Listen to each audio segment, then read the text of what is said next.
Welcome everyone to the Talking Gun series on the Up River Crawfish. It's your boy Sankara. On this episode of the Talking Gun series, I will be doing an analysis of the special operations in Ukraine to the special operations launched by the Russians to demilitarize and denazify Ukraine. I will be going from day 1 to day 28. I'm using Vologda mapping. So please give a shout out to Vologda mapping. Go and subscribe to Vologda mapping to be able to see the maps. The maps are generally accurate. The Russians have good operational security, so sometimes things are hard to come out. But these guys have been pretty close to accurate. They're the most accurate I've come across since I've been watching these different maps. So let's begin with day 1. So on day 1, the highlights of those operations was that the Russian launched a multi-prong attack on Ukraine. They came from the south in Crimea, and pushed north northwest towards the Dnieper River. They moved northeast towards the Donbass area and Zaporizhia. The separatist regions, they pushed forward towards the east and the north, towards the west and the north, in their respective areas to seize territory. And then even in Donetsk, they pushed down towards Mariupol to seize territory there. On the northeast, the Russians came down from Russia into into Kharkov, the Kharkov region.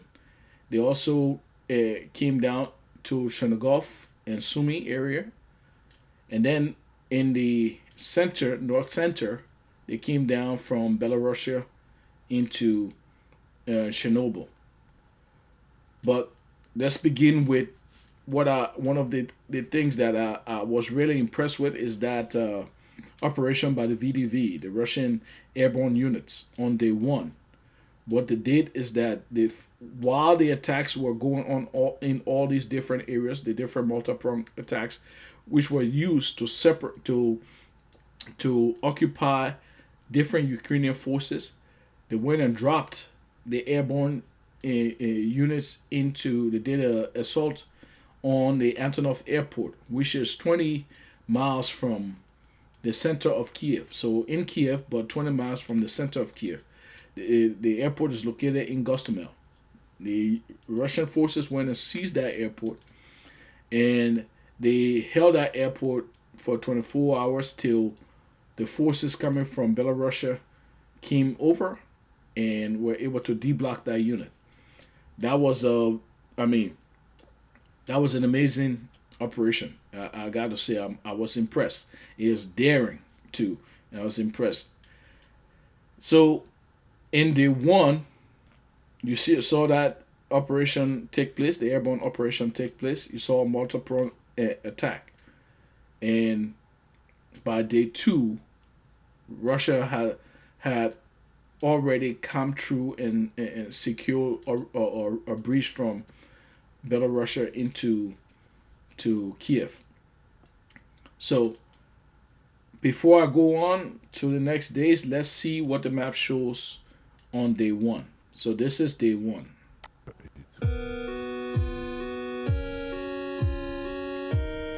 See, there's the offense to the Dnieper River.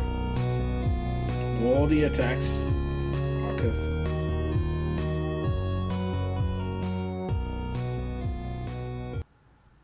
So after day 1 operation, this is day 2 now. If you notice, in day 1, the Russians had come this area and this far into territory. They will push further down and from Chernobyl, seize Chernobyl, and they will come further down to deblock the Russian airborne unit that was there. By the second day, day 2, they have pushed over the the bridge at the Dnieper River. They across the bridge of the Dnieper River going towards Kherson area.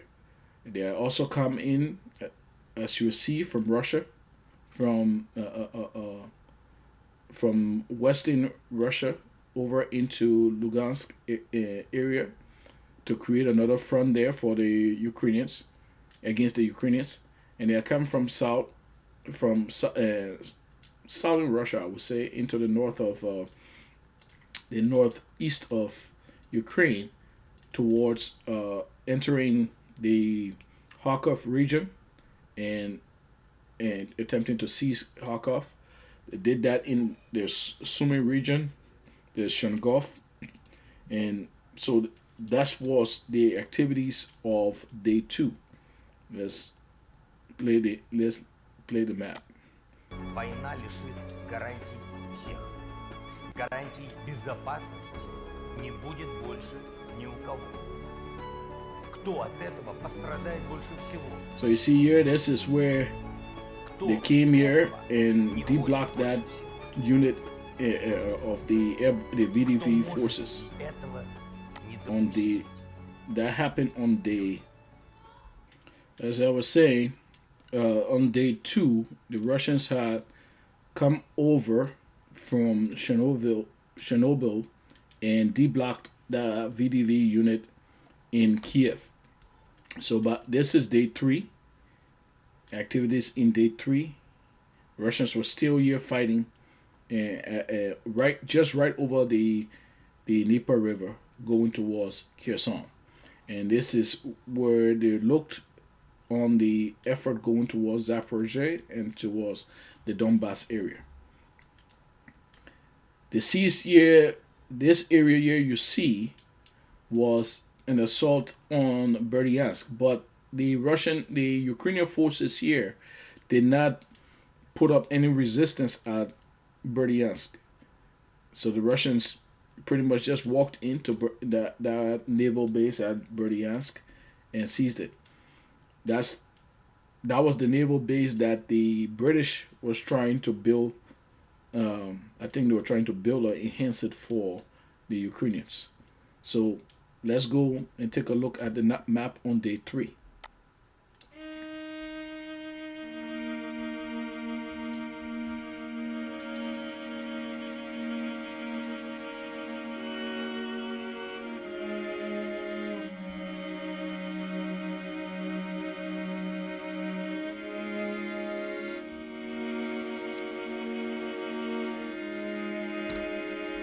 This is Sumy.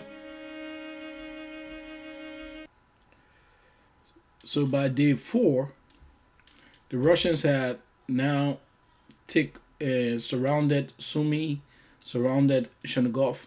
At one point in time, they were in Chernihiv, but they were pushed back. I would say some counteroffense. I think most of the actual counteroffensive that came was in Kharkov, and part of the reason why it was they got problems in Kharkov is a big city. Secondly, when they came in, they were looking to separate the Nazis, the Nazi battalions from the irregular Ukrainian forces, trying to not destroy the regular Ukrainian forces. But that tactic they had to change, and that changed in day 4 because they got some casualties in day 3. So around day 4, their tactics started to change. It was at that time I think it was day 4 when the Russian general staff announced that the casualty level they had suffered in the first 4 days was around 498, and then about 1,500 men were wounded. On the Kiev side at the time, they had 3,000 they had lost, and some large amount were wounded. Now, I believe the Russians more than I believe the Kiev, because first of all, Kiev have lied all through this war. They lie, and they backed by U.S. propaganda and CIA lies.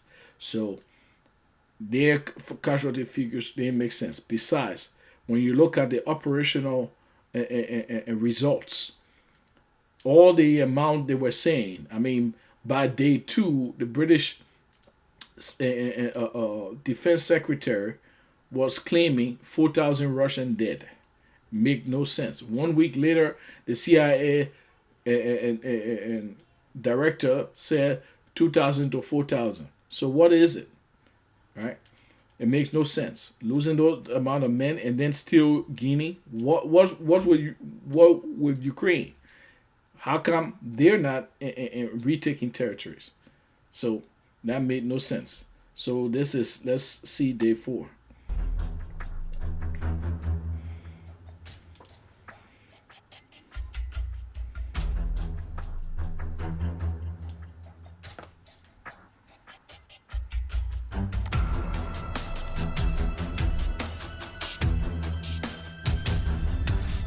So now they are pushed over. They are seized Kherson here, and they're pushing over to Mykolaiv. Now we come on to day 5. The Russian offensive in the south, moving over towards Mykolaiv and getting closer to Zaporizhia, and they had come close to Donetsk. In the north, this is the Severodonetsk Lysychansk agglomeration around here. Later on, you're going to see they would have taken over this place, but to do that, they were putting a lot of the Kiev forces in the Cauldron. Remember, on this side, on the whole eastern side, around the separatist regions, there were around, I think about 12 brigades. So a full brigade is around 5,000 men. So 12 brigades, that would be about 60,000 men. The best Ukrainian troops were on this side. So what they're trying to do here, if you notice, they were trying to create a small cauldron here, smaller cauldron here, another small cauldron here, and then this whole big cauldron was going to cut off the rest of the guys. Now, if Kiev was smart enough, these are turning movements. They would have made a decision at a certain point to pull back and then counter attack. Pull back for another day and counter attack. It makes no sense going to be surrounded in a cauldron, and especially a Russian cauldron, because if you get surrounded in a Russian cauldron, you're not going to come out. But not understanding what the Kiev generals are doing, or maybe they have all been taken out. They have been, maybe the communications and lines have been cut, so they were only fighting a tactical battle. Let's go and see day 5.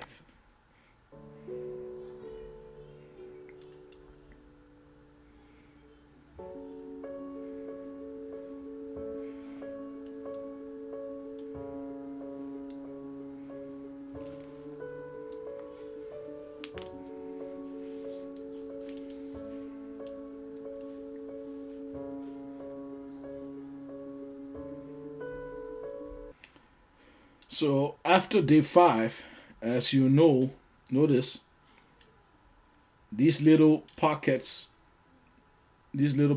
are coming up. There's the big pockets that looks the big cauldron that the Russians looking to close up here, but before those big cauldrons can be closed, there's small little cauldrons that are being created here, and the intent is to destroy Ukraine's most combat ready troops, which were in this area, all in this area.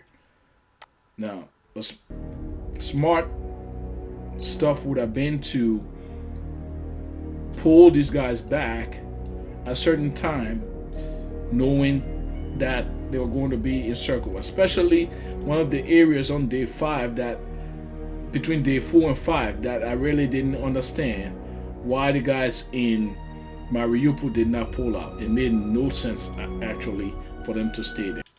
Now this is day 7.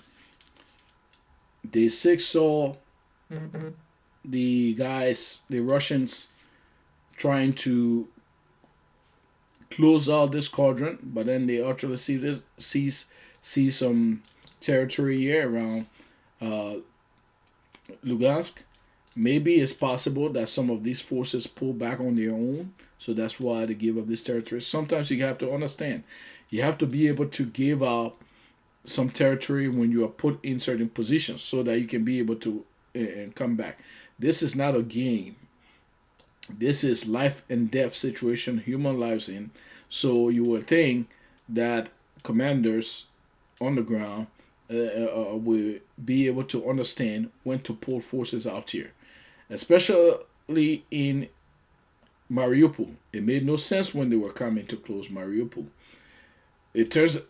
From what the Russians say, there were 15,000 men in Mariupol. So that was a full division in Mariupol. What they needed to do there, of that full division, about 7,000 of them were apparently in the Nazi battalions. And I have no law for them. But just looking at things from a military perspective, as the commander, what would have done, or a good commander would have done, is noticing that you're closing in. Remember, this doesn't happen by mistake or all of a sudden. You've been fighting and losing, and seeing the people coming to close out the Cauldron on you. So what would I've done is have maybe about a regiment stay to do retrograde operation while the rest of the forces pull back. Pull them back to maybe Zaporizhia or Dnipro and regroup, then to launch counterattacks again. And then let that regiment in there and do a slow pullback, doing a leapfrog movement to pull out of that territory instead of letting that whole division get in place in the Cauldron. You get placed in the Russian Cauldron, you're not coming out. Let's look at day 7.